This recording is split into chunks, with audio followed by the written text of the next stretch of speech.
मित्रांनो, स्वागत तुमचं आणखीन एका नवीन ब्लॉगमध्ये. तर आज रक्षाबंधन आहे, तर मी इथे चिंचू स्टेशनला आलो होतो बहिणीकडे रक्षाबंधनसाठी.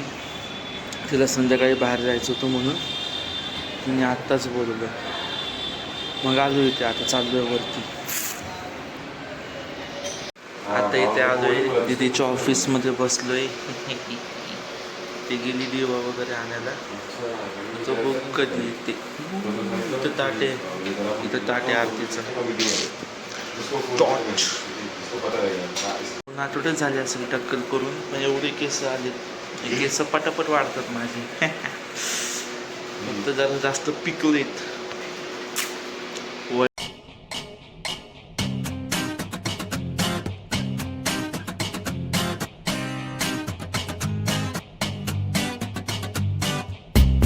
दीदीने खायची पण सोय केली.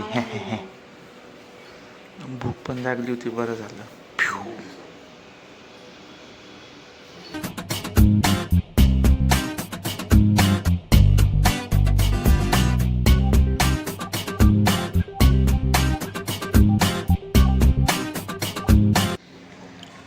ताईकडनं आलो, नंतर आता घरी चाललो होतो. इथं फळं वगैरे घेतोय. अरे भाई, हे द्राक्ष बघा कसलं मोठं आहे. एवढं मोठा तुकडा ना हा द्राक्षाचा आहे बघा. हे कसला मोठा आहे भाई. फर्स्ट टाइम बघितलं एवढं मोठं द्राक्ष, माहिती का.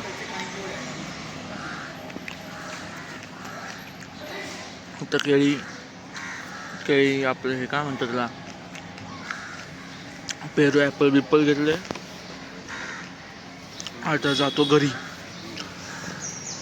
जाऊन पडी मारतो डायरेक्ट. आता संध्याकाळी भेटतो तुम्हाला. तर आता घरी हनुमानची राखी बांधायला. तर आता किती रुपये टाकायचे हा प्रश्न आहे, कारण आणलं तर काही नाही द्यायला दरवर्षीसारखं. तर आता मामी पप्पांना ओवळतात ते, मग त्याच्यानंतर आता आपण बघू.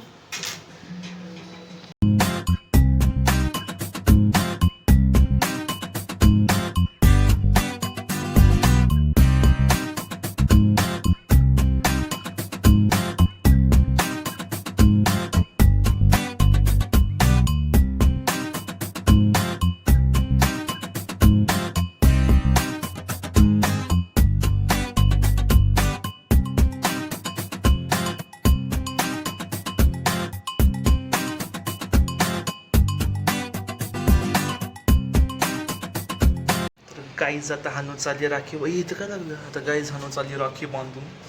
झाली आपली रक्षाबंधन. हॅपी रक्षाबंधन सगळ्यांना. बाय. आता हे चालले, आता मी पण जातो हे उपवासाचं घेऊन.